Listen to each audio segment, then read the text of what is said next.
So I'm going to quickly take us through Mars, through the 12 astrological houses. Okay, and it's Mars in Sagittarius. So when it's on your first house, okay, that's an angled house.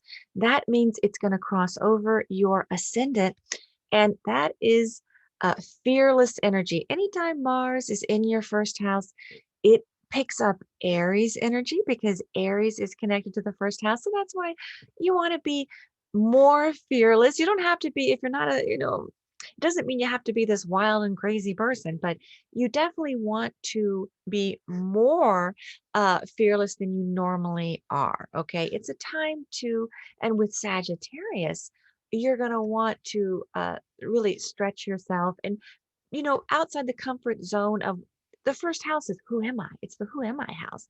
And you may say, well, okay, let me expand my view of who I am. And you may want to be doing activities and reaching out in ways that really stretch yourself, that even other people can notice, that when you start to maybe have a discussion on something that maybe that, oh, I didn't know you were interested in that topic. Oh, okay. So Mars and Sag to the first house, fearlessly go and pick up that Aries energy, and it's very fast moving as well. Okay.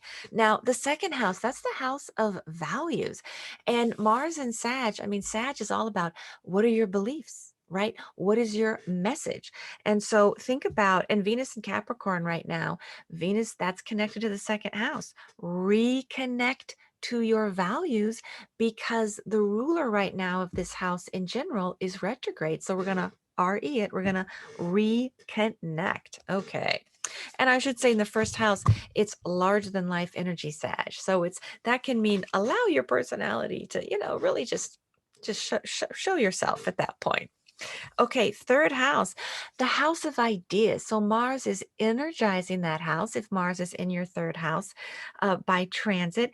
And, this is Mercury just went into Aquarius. That's also stimulating this. So it's really going to be about ideas and what is your message, and write it, teach it, learn it. It's that kind of thing. You could even take a class where a philosophy class, right? Or you're sharing, but you're really in an intellectual way taking an action that explores Sagittarius energy.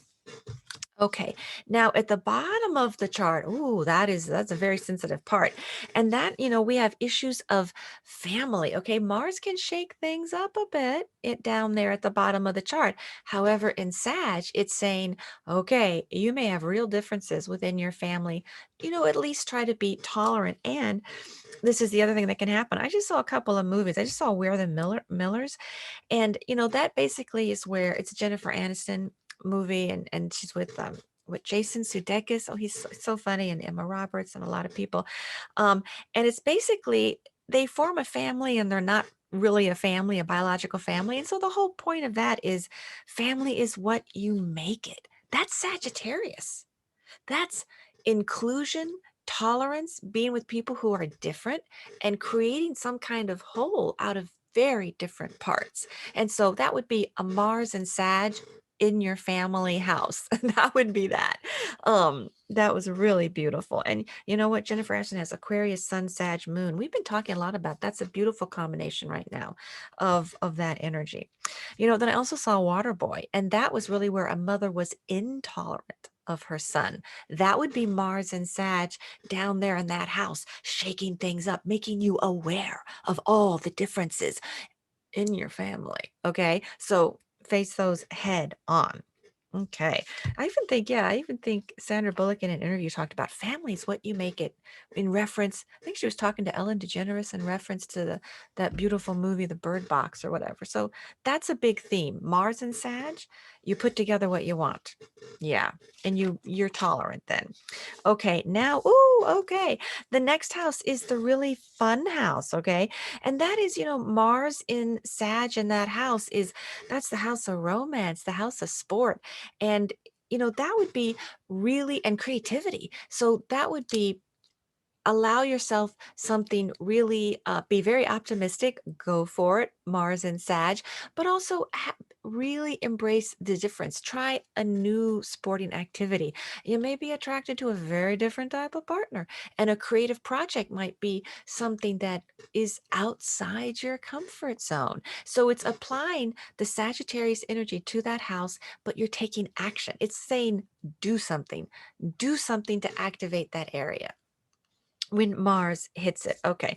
The sixth house, that is the house of routine, daily routine of our health and of our work and, of our environment. Mars and Sag going to the sixth house, take the big picture of your environment. When we have Virgo go through it, then we want to like, okay, Vastu Shastra, let's like redo it in a very meticulous way. Sag is maybe get rid of like almost everything. It's like you have like a table, one thing on it. You have like, Sag is the wide, these spaces that are kind of like, oh, I could fit a lot more stuff in here. But the Sag is like, no, we want clean lines and lots of room. So you may want to take a big picture look at your daily routine and environment and say, maybe you can clear a lot of the clutter and have just more spaces that don't have, it's not the tchotchke energy. Okay. It's the more of the like, yeah. So, and then with your routine, think about if you can connect to a belief system to your routine that or to your daily rituals. If you feel, oh, this activity in the morning, I'm going to meditate because it's going to be really good for my mind. Like if you believe that the activity heals you, that's Sagittarius as a belief system. Maybe incorporate daily routine and elements that would be an action to take going through your sixth house. Now, your seventh house, okay, that is one on one relationships. Venus retrograde, really activating everyone's seventh house. So, the RE rule, reconnect. Mars is going to energize it. And Sag is kind of like the temperance card in tarot. So, look at all your one on one relationships, and there is energy there to blend very different types of relationships, whether they're professional, romantic, or creative collaborations. It's action to blend differences. Okay, it doesn't mean you become the same. It's we agree to disagree in a way, and we blend, or we say, oh, hey, I can do this, and oh, you can do that. Okay, so it's blending the differences, and also taking a big picture look at that area. Right, it's not the time to get too nitpicky. It's find the joy in the big picture. Okay, the eighth house, joint resources, money. Venus is about money. So Venus retrograde is really like take a look at your money jointly. Okay, you may want to refinance. Think about that. And again, you see the big picture with that. Now, if you have any kind of um uh it is blending. Well, you got to blend with joint resources. That's blending. It could be blending two very different types of money as well. But it is the house of transformation. Mars always activates that. This is the house of sex. So Mars always stimulates that. And it stimulates passion. So it's like you want to take actions that are that are connected to your passion and transformation. And Sag again is very philosophical. You know, so it's also, even taking a philosophy class can stimulate the eighth house because it is the house of transformation. And it really does energize that area. Now, the next house is the house of publicity and the house of theater.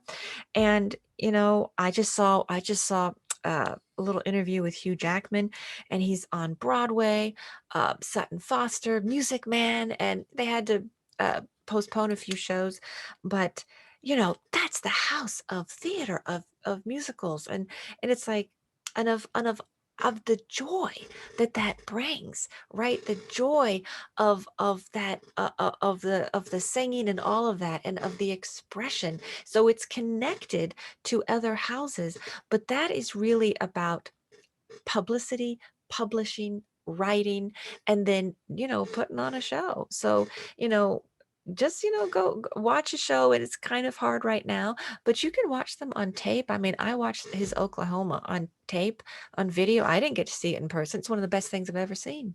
It's amazing. So go watch the video of that, the National Theater production of Oklahoma. He played Curly. So, that's a way to enjoy those activities. And definitely if you got something to publish or write, if you can travel, that's the house of long distance travel, that's also good. Mars is stimulating that. And Sag is a beauty. It rules that house, is connected to that house, so it's a really full steam ahead there. Okay, now we've got the 10th house. Okay, here we go. Now that is at the top of the chart, and that's kind of like the that is the house that Capricorn is connected to. It's the house that Saturn is connected to. It is, the house that we know things about you without really having to know you at all. What is your job, right? What's your career? What's your marriage?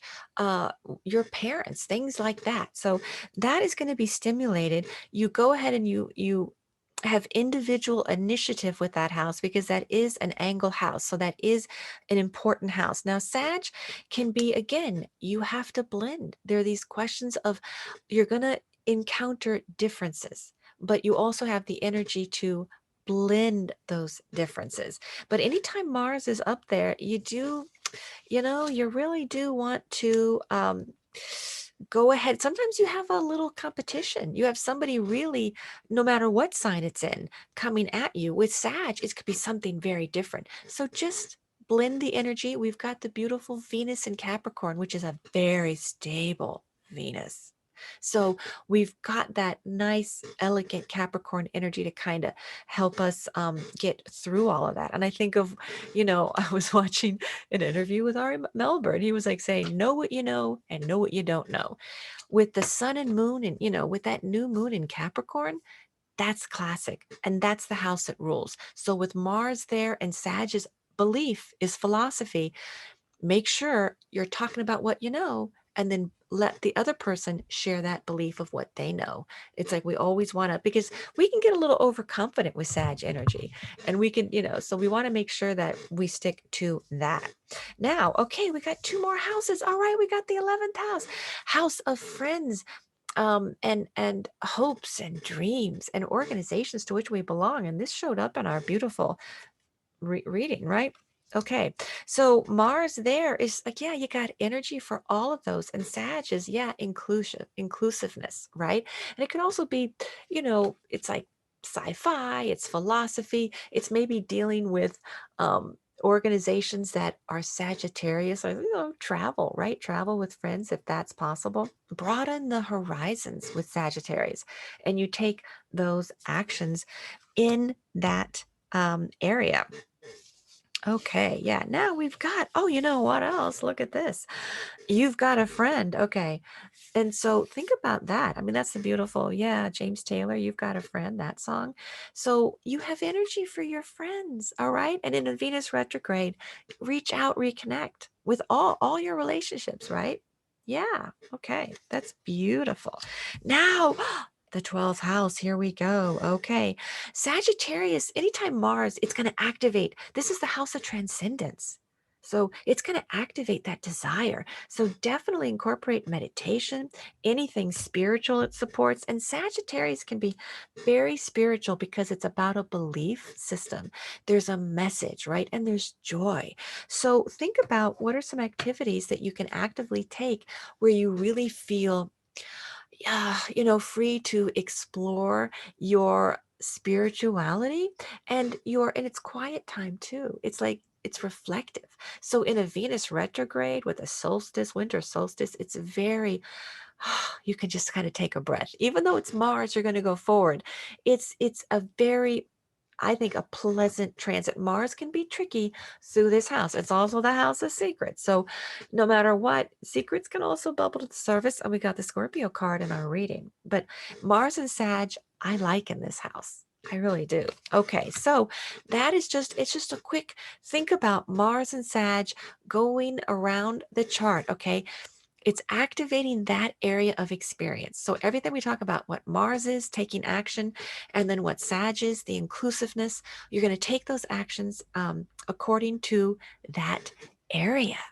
Okay.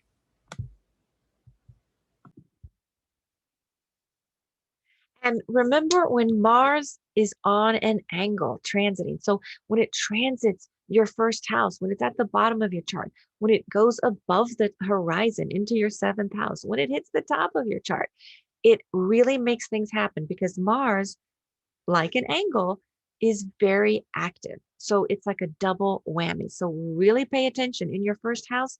It's going to just chart. It's going to really, really give energy to your whole personality. And your ascendant energy is apparent to others. So keep that in mind. And then at the bottom of the chart, it's going to do things with the family. So, make sure that you're dealing or people in your home, right? Or people who feel like family. It's going to energize the foundation, right? Of who you are. And then on the seventh house descendant angle, it's gonna activate your relationships. Debates will come up. Mars makes things happen between people. And Sag means you're going to talk about the differences. It's going to highlight the differences, okay? But in a way that you can then blend. All right. And in at the top of the chart, it's going to highlight differences, conflicts with colleagues and people like that. And you're going to really feel different. You're going to go, ooh, okay, these differences are highlighted. And that's an opportunity to blend. Okay.